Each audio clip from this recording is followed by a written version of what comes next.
네, 오늘 하나님께서 우리에게 주시는 말씀은 야고보서 1장 17절부터 27절까지 말씀입니다. 야고보서 1장 17절부터 27절까지 말씀입니다. 제가 읽겠습니다. 온갖 좋은 선물과 모든 완전한 은사는 위에서 곧 빛들을 지으신 아버지께로부터 내려옵니다. 아버지께는 이러저러한 변함이나 회전하는 그림자가 없으십니다. 그는 뜻을 정하셔서 진리의 말씀으로 우리를 낳아주셨습니다. 그리하여 그는 우리를 피조물 가운데 첫 열매가 되게 하셨습니다. 사랑하는 형제자매 여러분, 여러분은 이것을 알아두십시오. 누구든지 듣기는 빨리 하고 말하기는 더디하고 노하기도 더디하십시오. 노하는 사람은 하나님의 의를 이루지 못하기 때문입니다. 그러므로 더러움과 넘치는 악을 모두 버리고 온유한 마음으로 여러분 속에 심어주신 말씀을 받아들여야 합니다. 그 말씀에는 여러분의 영혼을 구원할 능력이 있습니다. 말씀을 행하는 사람이 되십시오. 그저 듣기만 하여 자신을 속이는 사람이 되지 마십시오. 말씀을 듣고도 행하지 않는 사람은 있는 그대로의 자기 얼굴을 거울 속으로 들여다보기만 하는 사람과 같습니다. 이런 사람은 자기의 모습을 보고 떠나가서 그것이 어떠한지를 곧 잊어버리는 사람입니다. 그러나 완전한 율법, 곧 자유를 주는 율법을 잘 살피고 끊임없이 그대로 사는 사람은 율법을 듣고서 잊어버리는 사람이 아니라 그것을 실행하는 사람인 것입니다. 이런 사람은 그가 행한 일에 복을 받을 것입니다. 누가 스스로 경건하다고 생각하면서도 혀를 다스리지 않고 자기 마음을 속이면 이 사람의 신앙은 헛된 것입니다. 하나님 아버지께서 보시기에 깨끗하고 흠이 없는 경건은 고난을 겪고 있는 고아들과 과부들을 돌보아주며 자기를 지켜서 세속에 물들지 않게 하는 것입니다. 이는 하나님의 말씀입니다. 하나님 감사합니다. 우리 같이 인사하고 말씀 은혜 나누도록 하겠습니다. 하나님은 좋은 것을 주십니다. 인사하겠습니다. 네, 하나님 좋은 것 주십니다. 오늘부터 야고보서를 한 5주 정도 보게 되고요. 하나님이 어떤 좋은 것을 주시고 또 반대로 하나님이 주시지 않는 세상 것들이 어디서 어떤 그 어두움을 또 우리에게 보게 하는지 이런 것들 잘 구분해보는 믿음이 한 단계 성장하는 시간 됐으면 좋겠습니다. 기본적으로 야고보서 하면은 사실은 교회 역사에서는 푸대접을 많이 받았어요. 왜냐하면 오직 믿음으로 구원받는다 하는 이 복음의 핵심적인 메시지랑 약간 반대되는 똑바로 살아라 이런 게 많아요. 말이 그 믿음보다 행함이 없는 믿음은 죽은 믿음이다 이런 얘기가 많이 있기 때문에 대표적으로 이 종교개혁가 이 마틴 루터 같은 사람은 주석서 쓰고 아무튼 그러면서 지푸라기 서신이라고 좀 폄하하는 말이죠. 그렇게 말할 정도로 야고보서는 인기가 별로 없었습니다. 그러나 좀 역설적이게도 현대 우리들한테 많이 필요한 복음서입니다. 왜냐?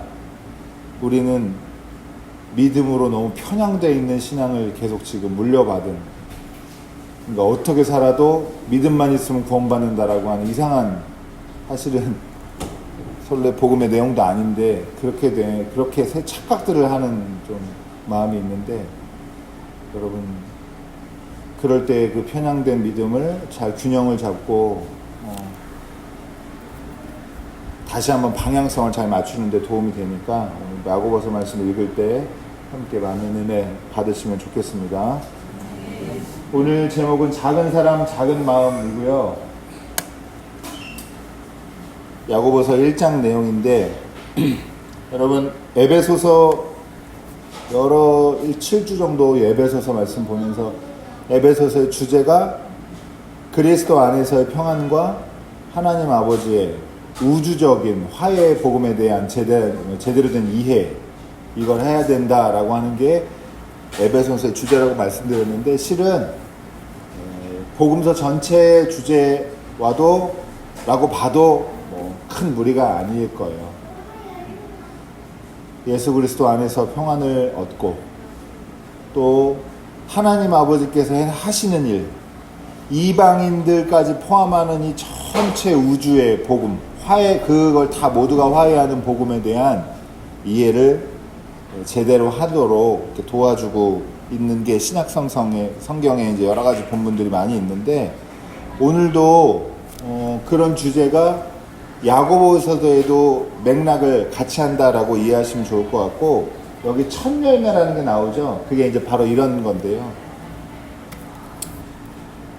하나님께서는 진리의 말씀이신 예수 그리스도를 통해서 우리를 새로 낳았어요. 이게 니고데모가 계속 못 알아듣는 말인데, 죽었다가 다시 태어나는 거냐? 그게 아니고, 하나님께서 완전히 새롭게 말씀으로 우리를 지어서, 그 하나님의 우리는 뭐 쉬운 표현은 아니지만 이렇게 잘 쓰는 표현이 아니어서 좀 낯설지만 만물이 되게 하셨습니다. 만물.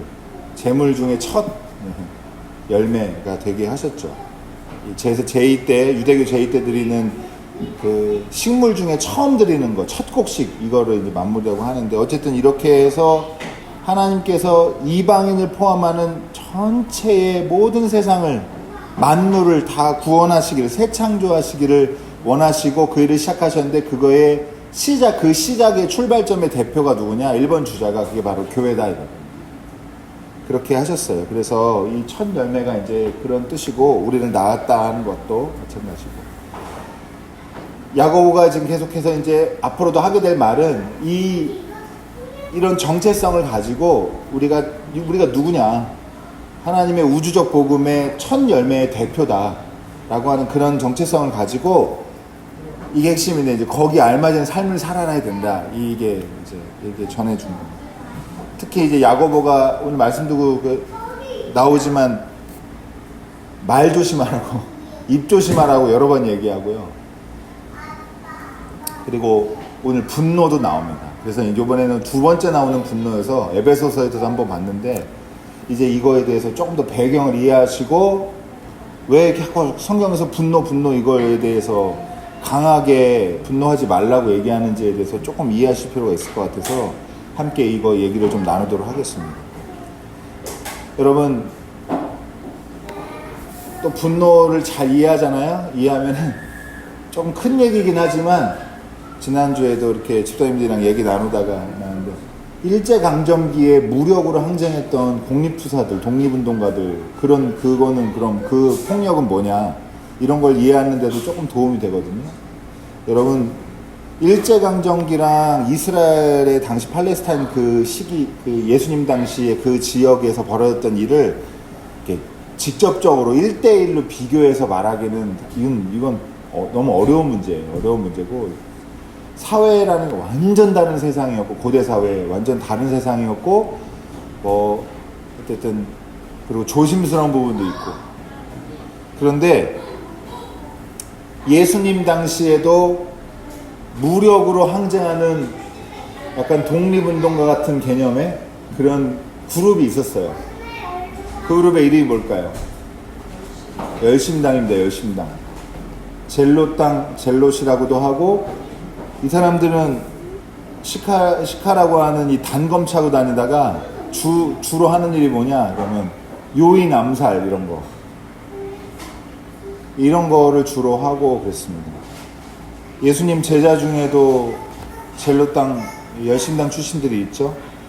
근데 여러분, 제가 그냥 오늘은 뭐 설교 시간이니까 상세히는 말씀 못 드리지만, 어떻게 됐냐, 그 사람들이 그렇게 폭동을 주도하거나 요인 암살하거나 이런 일들을 주로 해오다가 막판에 이제 이 막판이라는 걸 이스라엘 역사가 이제 이스라엘이 멸망하게 되는 사건이 벌어졌는데, 주 70년에 한 4년 전에 66년 전에 큰 폭동을 일으킵니다. 큰 독립전쟁 같은 걸 일으켜요. 그래서 4년간 어떻게 버티다가 70년에 여러분 그 마사다라고 하는 곳에서 처참하게 전멸합니다. 근데 이런 일이 아주 중요한 사건이지만, 이런 일이 처음 있는 일이냐? 그렇지가 않아요. 그리고 우리는 예루살렘 멸망하고 이런 것들은 그 성경에서도 중요한 부분이기 때문에 자주 이렇게 뭐 중요하게 언급하고 할 수 있는데, 사실은 예수님이, 이제 제가 그냥 딱 간단히 말씀드리면, 예수님이 어릴 때부터 늘 보고 자라던 게 이거든. 여러분, 갈릴리가 그런데 아주 본거지고, 거기서 엄청나게 그런 무력 투쟁들이 많이 일어났는데, 그 무력 투쟁을 이끄는 사람의 우두머리 같은 사람들이 누구예요? 그 예수예요, 예수. 예수님 당시에 예수가 많았습니다. 예수님 한 분만 있는 게 아니고 이름이 흔한 이름인 거예요. 그런데 그런 사람들이 다 뭔가 될 것 같지만 어떻게 됐냐? 결국에는 다 죽어요. 그리고 그 사람을 추종하던 모든 사람들이 더 큰 폭력에 의해서 다 제압당하고 죽고 하는 거, 이거를 너무나도 많이 보게 되고 이렇게 했던 거예요. 그래서 예수님은, 그리고 예수님의 이 가르침을 이어왔던 초대교회에서는 어떤 게 있었냐면, 이런 방식은 안 된다라는 암묵적인 합의 같은 거, 그리고 이렇게 대놓고 어떤 가르치는 부분도 있는데, 칼로 응하면 칼로 망한다고 예수님도 말씀하시고 막. 그러니까 이게 무슨 말이냐면, 다 요약을 하면, 예수님께서 초대교회에서 젤로땅과 같은, 이 열심당과 같은 방법으로 독립을 이루거나 하나님의 의를 이루는 새 나라를 건설하는 건 불가능하다라고 가르치고 있습니다. 그래서 큰 맥락에 거기서 분노하지 말라고 하는 얘기가 이렇게 많이 나와요. 근데 그러면 역설적으로 여러분, 분노할 수밖에 없는 세상이었다는 걸 또 우리가 알아야 됩니다. 여러분, 지금보다 빈부격 격차가 어느 정도 더 심했다고 하는 무슨 이렇게 자료 같은 것들도 있고요. 대부분 소장농이에요. 90%가.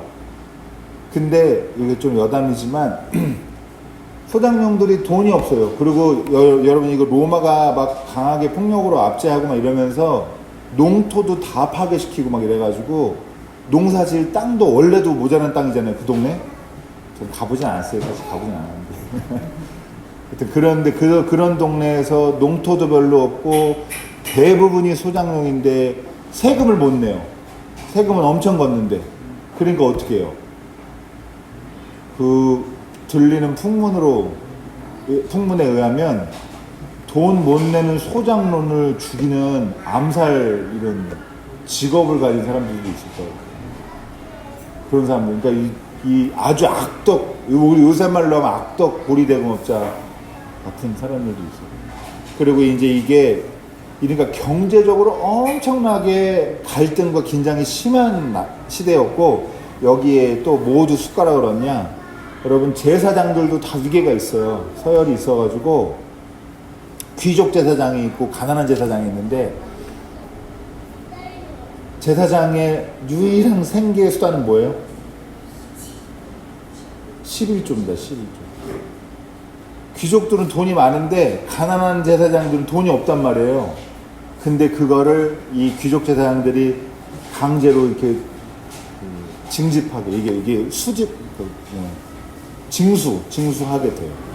이러면서 진짜 이 팔레스타인, 유대 땅에 모든 이 경제적인 이 어려움들, 이게 갈등이 쌓이고 누적돼가지고 완전히 그 임계점에 다다른 물 끓듯이 막 그냥 끓고 있었단 말이죠.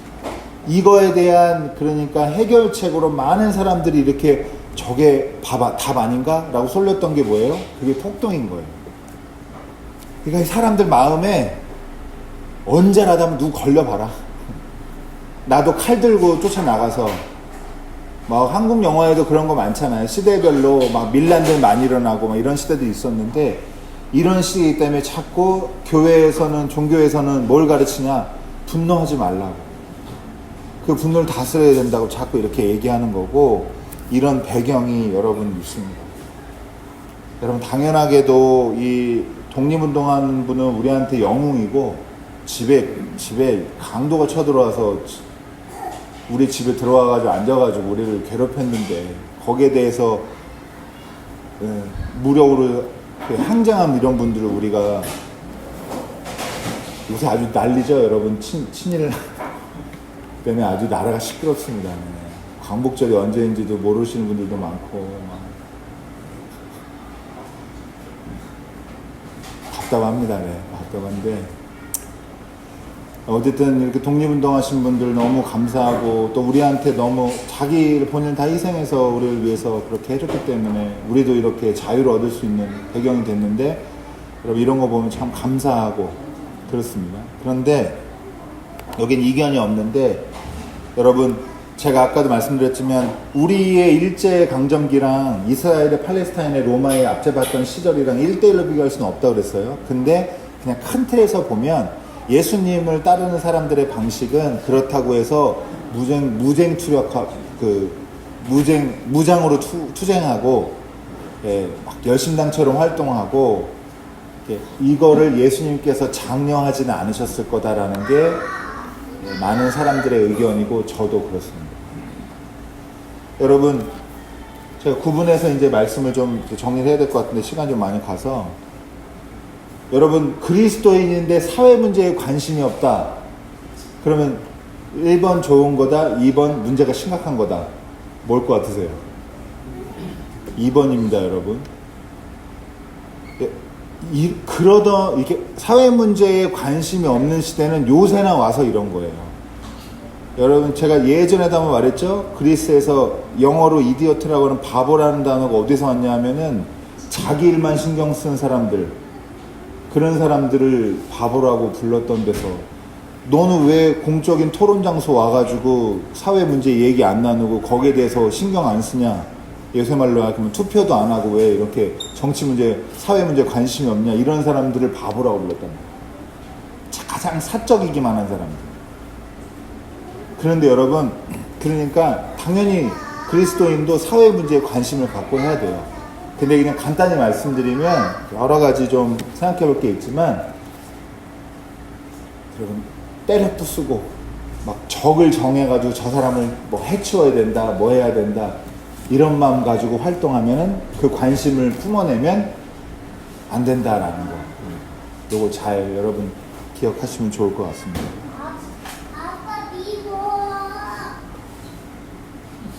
아빠는 좋은 것만 주시기 때문에 미워하면 안 됩니다. 우리 똑같아요. 오늘 말씀해드렸는데 여러분, 하나님 미워하지 마시고 하나님 좋은 것만 주십니다. 좋지 않은 것들은 다 죄로부터 오는 겁니다. 여러분, 그래서 제가 지지난주쯤에 한번 말씀드렸는데 망치가 있고 설계도가 있다고 그랬잖아요. 같은 맥락이에요. 때려 부수는 데는 망치만 있으면 되지만, 예수님은 어떤 검이 있었다고 우리가 추측할 수 있냐 하면, 부수고 나서 어떻게 할 거냐. 부수는데 저쪽에 봤더니 우리가 뭘 또 세웠더니 더 큰 망치를 든 애들이 또 와가지고 또 때려 부수고, 그럼 우리도 또 거기다 또 망치들이 되고, 이게 악순환되는 거에 대한 고민도 있었던 것 같고, 그리고 어렸을 때부터 그렇게 수많은 사람들이 무력 항쟁하다 죽어나가고, 여러 사람이 맨날 고문당하고 십자가에 달리고 이런 거 맨날 보고 자랐으니까 여기에 대해서 한계도 많이 느끼고 하셨을 거예요. 그래서 예수님은 어떤 방식을 선택하셨냐면, 속 사람이 변화돼서 어떤 세상이든지 복음으로 올바로 성숙하게 성장하고 변화되는, 그래서 하나님의 의를 이루는 삶에 대해서 예수님께서 여러 가지로 가르치셨다고 그렇게 많은 사람이 생각하고, 저도 그렇게 믿고 있습니다. 여러분도 세상 뭐 불평하고 이게 나라 이렇게 된 거 누구 때문이다 누구 때문이다 말하기 쉬워요. 그리고 재미도 있어요, 솔직히. 그런 얘기가 제일 재밌습니다. 또 회사에서도 일은 재미없지만 상사 욕하라고 막일 때는 너무 행복하고, 그때가 이제 그런데 여러분, 그런 데에 우리의 신앙으로서의 방향성이 있는 게 아니다라는 것을 이해하시면 좋을 것 같습니다. 어찌돼 보면 개인적인 분노 같은 거 다뤘을 얘기 같지만, 사실 이 뿌리가 그렇게 큰 역사적인 맥락과 당시 배경까지도 포함하고 있는 분노에 대해서 왜 이렇게 성경에서 얘기를 하는지 있는 거고, 여러분 그래서 투쟁하지 않고도 그리스도인으로서 할 수 있는 사회적인 관심과 실천을 찾으셔야 돼요. 그리고 한 가지, 나는 아무것도 안 하는데 맨날 뭐라고 얘기하냐? 기도할게요. 좋은 걸까요? 별로 안 좋은 걸까요?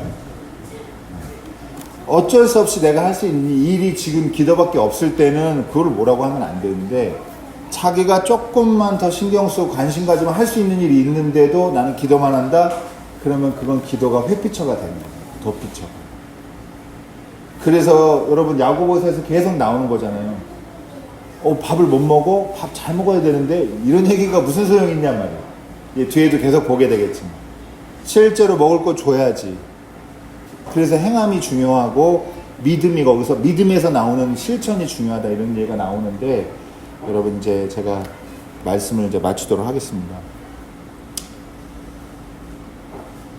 오늘 좀 어떻게 말하면 좀 드리고 싶은 말씀이 많아가지고 정리가 다 안 돼가지고 지금 좀 큰 얘기로 넘치게끔 돼버렸는데, 사실은 다 오늘 읽은 본문에 대한 그 사고에서 다 나오는 얘기인 거고, 마지막으로 제가 이번 주에 그 회사에서 리트릿이 있어가지고 문산에 갔었어요. 파주 갔다 문산 갔는데, 문산에 평화를 품은 집이라는 데를 방문했는데, 거기서 여러분 이제 우리는 쉽게 들을 일은 없는데 제노사이드에 관한 강의를 좀 들었습니다. 이게 어떤 시기에 특정 민족, 특정 나라, 특정 인종 이런 사람들을 청소하듯이 막 죽이는 이런 거를 거의 이제 학명이 붙은 건데 제노사이드라고 부릅니다. 그래서 뭐 인종 청소 뭐 이렇게도 부를 때도 있고, 그런데 대표적인 게 홀로코스트 같이 유대인들 학살했던 거. 그리고 우리나라도 있어요. 4.3 제주에서 4.3 사건 있을 때, 그 다음에 뭐 일제도 많이, 일제 난징 대학살 뭐 등등등, 그리고 아르메니아 기독교인들 막 터키 사람들 막 죽인 거 등등등 있는데, 제가 오늘 드리고 싶은 말씀은 그거예요.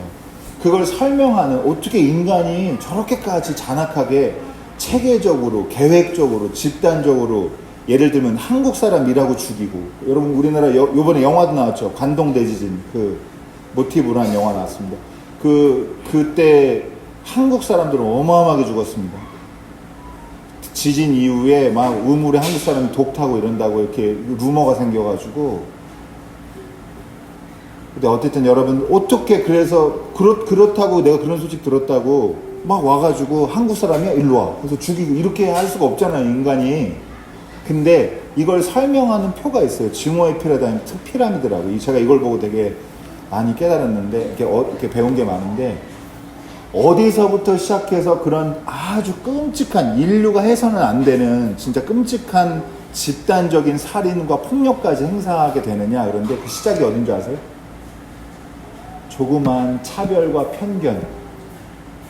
여기서부터 꼬리로 이렇게 물고 들어가서, 제가 그 순서를 적어 왔는데, 처음에는 미묘한 차별 행위, 그 다음에 편견과 편협, 그 다음에 차별 행위, 폭력 행사, 개인에 대한 극심한 폭력 행사, 그리고 그 다음에 끝판왕으로 제노사이드, 이렇게 간다는 거예요. 근데 이분 가르쳐 주신 분 말씀이, 이 미묘한 차별 행위나 편견과 편협한 사고방식이 언제 형성이 되냐?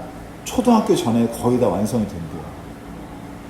그래서 학생들한테 평화를 교육하는 게 너무너무 중요하다고, 다른 거 인정하는 법을 가르치고 라고 하는 거 되게 중요하다고 얘기하는데, 여러분 그대로 제가 반대로 오늘 말씀의 결론이거든요. 여러분 참된 경건이 뭐예요? 한번 같이 읽어보고. 하나님 아버지께서 보시기에 깨끗하고 흠이 없는 경건은 고난을 겪고 있는 고아들과 과부들을 돌봐주며 자기를 지척에 세속에 물들지 않게 하는 것입니다. 이렇게 얘기를 했습니다. 여러분 성경에서 계속 등장하는 게, 어려운 처지 약자들의 대표 주자가 보통 4명 정도 있는데, 내부류가 있는데, 그 중에 고아와 과부가 있습니다. 저 약자들을, 작은 사람을 위해서 실제적으로 행동하는 게, 그게 경건한 거다, 참된 경건이다 얘기하는 겁니다. 제가 정리해서 드리고 싶은 말씀이 이건데, 여러분 큰 일도 큰 폭력도 작은 마음부터 시작하는 거예요. 작은 실천, 작은 생각부터. 그러면 큰 실천, 큰 아름다운 실천, 경건한 실천도 어디서 시작하는 거예요? 작은 마음, 작은 사랑에서 시작을 해야 되는 거죠. 여러분, 남을 구원해야 우리도 구원받습니다. 남을 구원해야. 구원은 내 속에 있지 않고 내 밖에 있기 때문에 우리가 남을 구원하려고 애쓸 때, 그럴 때 우리도 구원받습니다. 믿음으로 얘기 안 해서 야고보서가 이런저런 오해도 있었지만, 여러분, 행실도 갖춰야 됩니다. 그리고 큰일, 당장 큰 마음 못 갖더라도 작은 사람을 위해서 작은 마음들이, 그게 우리를 구원해내는 중요한 첫 걸음이라는 것을 꼭 기억하시고, 저와 여러분의 삶도 경건한 삶이 되기를, 참된 경건의 삶이 되기를 주님의 이름으로 축원합니다. 기도하겠습니다.